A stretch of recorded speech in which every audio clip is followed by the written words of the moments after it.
Welcome back to another episode of the Science of Winning podcast. My name is Pardeep Sangha and I am your host. If you have not tuned into a previous episode, I am a business and human performance researcher and strategist, and my job is to give you the insight to enhance your professional performance, but also your personal performance in your life as well. So I'm going to start with the basics here because I think most people miss out on the basics when it comes to performance. And fundamentally, performance, 80% of it is the foundation, is the basics. So whenever we go into an organization or we're working with CEOs or an executive team, one of the things that we see very common is that they are missing out on the basics. And I want to share a story here. Back in high school, by coaches that were pretty, not strict, but used a very functional approach when it came to teaching the players how to play basketball. And so what I did was in high school, I played basketball. And then outside of that, I would also, in the league, and outside of that, I would play street ball with my friends. And my street ball friends would always make fun of me for the way I played because they said, hey, look, you're doing the layups, the very basic way. You're shooting the very basic way. You're dribbling the very basic way. And I looked at them and I said, is it working? And they said, yes.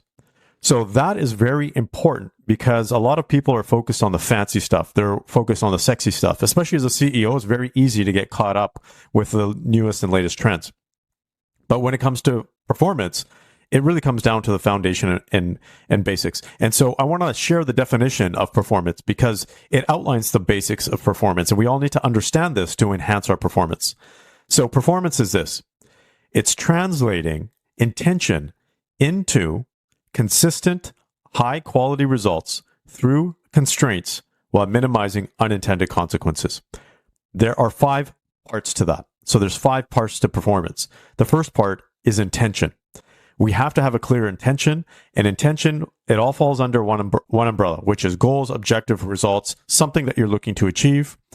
And I always intersect science and spirituality because I have a very, you can say, robust spiritual background and research and studies as well as practical, the way I grew up. And I can tell you that in spirituality, they talk about intention being the foundation of life. We have to live with intention because when we have intention, that's what we end up getting. And those people who do not have intention, they end up getting the leftovers. So we have to focus on intention. From a psychological and a scientific perspective, yes, it starts with intention, which is a goal, which is an objective that we're looking forward to or trying to achieve. So how do we perform if we don't know what the intention is? And so that's very critical. So the first part is intention. The second part is being consistent. Consistent is critical because you don't want to be a 10 out of 10 one day and then a 3 out of 10 another day. That doesn't work very well when it comes to performance, nor does it work well when it comes to playing on a team, whether it's a work team or basketball team or any type of team. You want to have consistent performance so other people can rely on you and they can depend on you and you can depend on others because it's not very fun to depend on someone else who's inconsistent. The third element is high quality results. It's not enough to get results. It is absolutely not enough to get results today. 10 years ago, perhaps just average results you could have gotten away with. 20 years ago, you could have gotten away with it. You can't get away with it today. You have to get high quality results. That is just table stakes. So high quality results are absolutely critical. The fourth element is being able to do all of this through constraints. We all have constraints, whether it's business constraints, could be budget, could be the economic challenges, could be the competition, could be the regulatory challenges there, or it could be personal constraints, whether it's challenges from a health perspective, relationship perspective, whatever it may be. We all have constraints. So performance is being able to perform through constraints.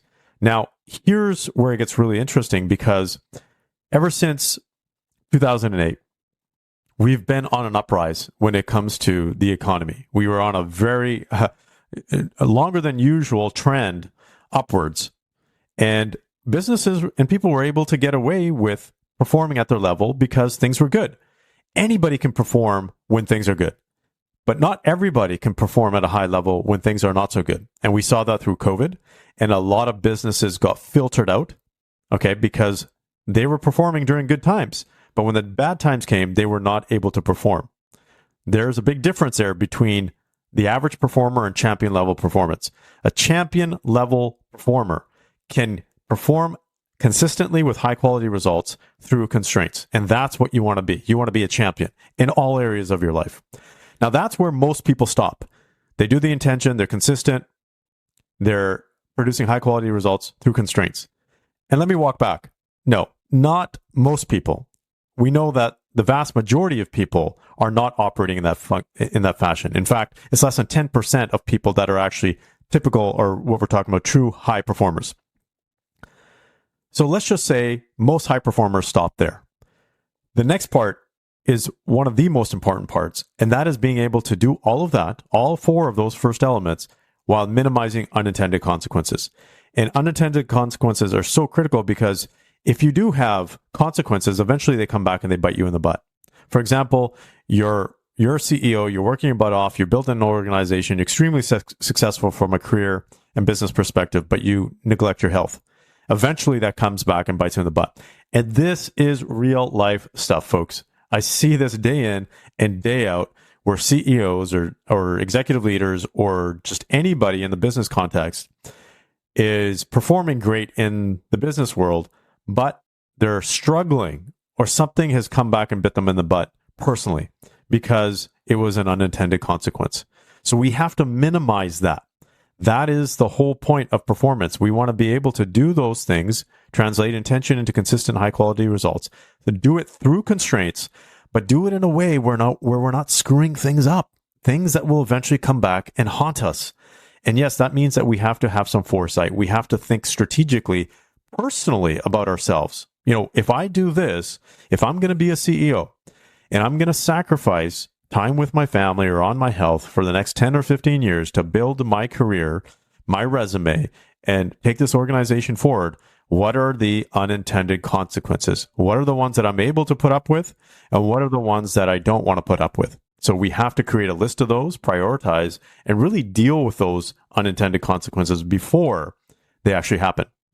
So if you do all 5 of those things, you are going to be well on your way to performance. If you instill this into your teams and instill this into your organization, they will be well on their way to high performance, or what we call champion level performance.